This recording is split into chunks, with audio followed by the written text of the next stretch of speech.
Timnas Indonesia sedang dalam misi bersejarah. Tapi justru di saat asa itu menyala, media China, Sohu, tampil arogan.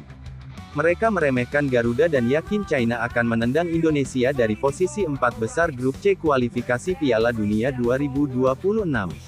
Apa benar mereka lebih kuat? Atau ini saatnya Timnas Indonesia membungkam kesombongan itu di GBK? Mari kita bahas.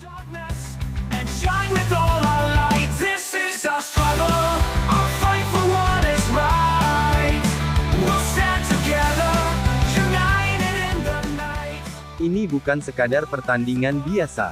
Ini adalah duel hidup dan mati. Pertemuan yang bisa menentukan siapa yang masih punya harapan untuk mewujudkan mimpi terbesar dalam sejarah sepak bola Asia Tenggara, lolos ke Piala Dunia 2026. Dua tim yang sama-sama haus poin, sama-sama terjepit, tapi hanya satu yang bisa bertahan di jalur playoff. Situasi klasemen semakin panas. Jepang sudah pasti lolos. Australia di posisi 2, lalu ada Arab Saudi yang terus membayangi. Dan di bawahnya, 3 tim bersaing ketat, Indonesia, Bahrain, dan China. Tapi Indonesia saat ini unggul tipis, 9 poin sudah dikumpulkan. Sementara China masih tertahan di dasar klasemen, hanya dengan 6 poin saja. Tapi, China belum menyerah. Mereka percaya diri bisa menyalip Indonesia di 2 laga terakhir. Bahkan, media mereka mulai sombong. Sohu, salah satu media besar di China, terang-terangan menyebut bahwa Indonesia akan gagal total, dan tiket playoff akan jadi milik mereka. Mereka tak ragu menyebut kemenangan tipis Timnas Indonesia atas Bahrain sebelumnya sebagai puncak performa, bahkan mereka mengungkit-ungkit kekalahan Timnas Indonesia di kandang mereka, seolah Indonesia akan kembali kalah. Mereka menganggap dengan tambahan pemain naturalisasi mereka, Timnas China akan menang dengan mudah. Saat Timnas Indonesia menikmati kegembiraan mereka, kemenangan 1-0 ini mungkin merupakan puncak penampilan mereka dan akan sulit untuk mendapatkan yang lebih baik dari penampilan ini. Mengapa saya katakan demikian? Masalahnya sebenarnya terletak pada jadwal Indonesia yang akan datang. Di babak selanjutnya, Timnas Indonesia akan menghadapi Timnas China. Mengingat Timnas China berhasil mengalahkan lawannya dengan skor 2-1 di babak pertama, ditambah masuknya pemain-pemain naturalisasi seperti Serginho dan Oscar Sili berganti, ditambah lagi sepanjang sejarah Timnas China tidak pernah kalah dari Indonesia, maka besar kemungkinan Timnas China yang akan menang, tulis media China, Sohu mengutip dari Okezone. Sohu bahkan sudah menghitung-hitung kemenangan ini dan mengungkapkan jika Indonesia belum tentu bisa mengalahkan Timnas China. China akan menang lawan Indonesia dan Bahrain, lalu mengoleksi 12 poin. Indonesia hanya 9 poin. Bahrain juga maksimal hanya 9 poin. Itu artinya, tiket ke babak playoff menjadi milik tim China. Oleh karena itu, bagi Indonesia, belum tentu mendapatkan hasil yang diharapkan pada kemenangan 1-0 ini, karena belum bisa memastikan lolosnya mereka, tetapi Timnas China akan lolos dengan mudah, tutup Sohu. Sepertinya media mereka benar-benar percaya diri, sampai-sampai menyebut akan lolos dengan mudah. Namun GBK akan jadi saksi, bahwa tidak ada yang mudah saat menghadapi Indonesia di kandangnya sendiri. Tidak ada yang mudah ketika harus menahan gempuran 80.000 lebih supporter yang tak henti-hentinya memberi tekanan dari menit pertama hingga peluit akhir. Mereka boleh sombong, dan menganggap Indonesia akan runtuh hanya karena hasil masa lalu. Tapi mereka lupa, bahwa sejarah bukan untuk ditakuti, melainkan untuk diubah. Dan Timnas Indonesia saat ini, bersama pelatih baru Patrick Kluivert dan kekuatan Eropa. Lihat ini baik-baik, kita bukan lagi tim mediocre dari Asia Tenggara. Kita adalah tim dengan fondasi Eropa, dengan mental dan pengalaman bermain di level tertinggi. Joey Pelupesi, gelandang bertahan tangguh, Kapten FC Groningen, Jenderal lini tengah yang kini jadi tulang punggung pertahanan Indonesia. Kelvin Verdong, bek kiri pekerja keras yang tampil reguler di NEC Nijmegen. Crossingnya tajam, stamina tak ada habisnya. Ole Romeni, striker house goal, andalan Oxford United di Ligue 1 Inggris. Dan terbukti punya naluri mencetak gol yang mematikan.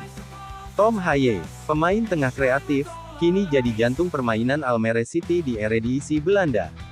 Kemampuan passingnya, tenang di bawah tekanan, sangat dibutuhkan timnas dalam laga besar seperti melawan China. JIZS, Bek tengah elegan, berpengalaman di Eropa, dan kini bermain di Serie A bersama Venezia FC.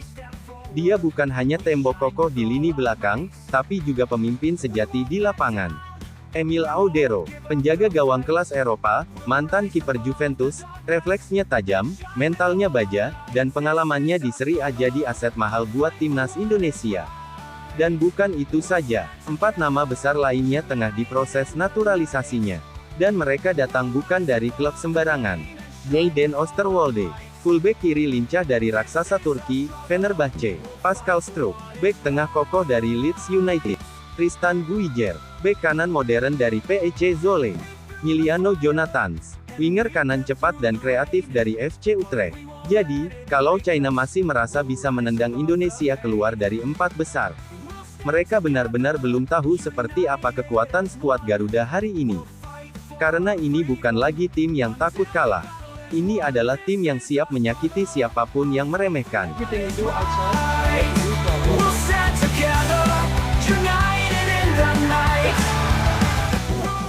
Dua laga tersisa, dan 2 laga inilah yang akan menentukan, apakah mimpi timnas Indonesia menuju Piala Dunia 2026 akan terus hidup, atau harus pupus di hadapan sejarah.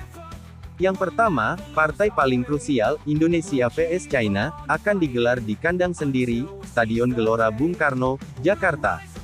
Inilah pertandingan yang bisa mengubah segalanya. Satu kemenangan, bisa menjaga asa, bisa membuat kita bertahan di 4 besar, dan sekaligus menjatuhkan langsung rival terdekat kita, timnas China. Laga kedua, ya, ini bukan yang mudah, tandang ke markas Jepang. Tapi timnas Indonesia pernah membuat kejutan sebelumnya. Dan dalam sepak bola, tidak ada yang tidak mungkin. Jadi, apa kunci kemenangan Indonesia dalam duel hidup mati ini? Pertama, fokus total di lini belakang. China punya kecepatan dan teknik, tapi Indonesia punya Jay Ises, Rizky Ridho, dan Justin Hubner yang sulit ditembus, serta Kelvin Verdong, dan Joey Pelupesi yang tahu bagaimana cara membaca permainan lawan. Satu kesalahan saja bisa berakibat fatal, dan kita tidak boleh memberi mereka itu. Kedua, efisiensi saat serangan balik. Dengan pemain seperti Ole Romeni dan Tom Haye, kita punya kecepatan dan kecerdasan menyerang, kita juga bisa memanfaatkan kecepatan Kelvin Verdong untuk situasi seperti ini, karena ini bukan soal seberapa banyak peluang diciptakan, tapi seberapa tajam kita memanfaatkannya. Dan yang paling penting, maksimalkan energi supporter di GBK. Puluhan ribu supporter Garuda bukan hanya penonton, mereka adalah pemain ke-12. Suara mereka menggema ke setiap jengkal lapangan, memberi kekuatan ekstra saat lelah, dan membakar semangat untuk terus berlari sampai menit akhir. Inilah era baru, era Kluivert. Bukan cuma tentang nama besar dari Eropa, tapi tentang membawa timnas Indonesia ke level yang belum pernah kita capai sebelumnya. Modern, disiplin, dan siap bersaing di panggung Asia. Dan kita tidak akan mundur. Kita tidak akan takut, karena mimpi ini belum selesai. Dan kita siap mewujudkannya. Bersama, China boleh meremehkan, tapi ini Indonesia. Kita sudah bangkit. Dan di GBK nanti, semangat Garuda akan berbicara lebih keras daripada kata-kata media manapun. Bersiaplah, China, karena Garuda akan terbang lebih tinggi.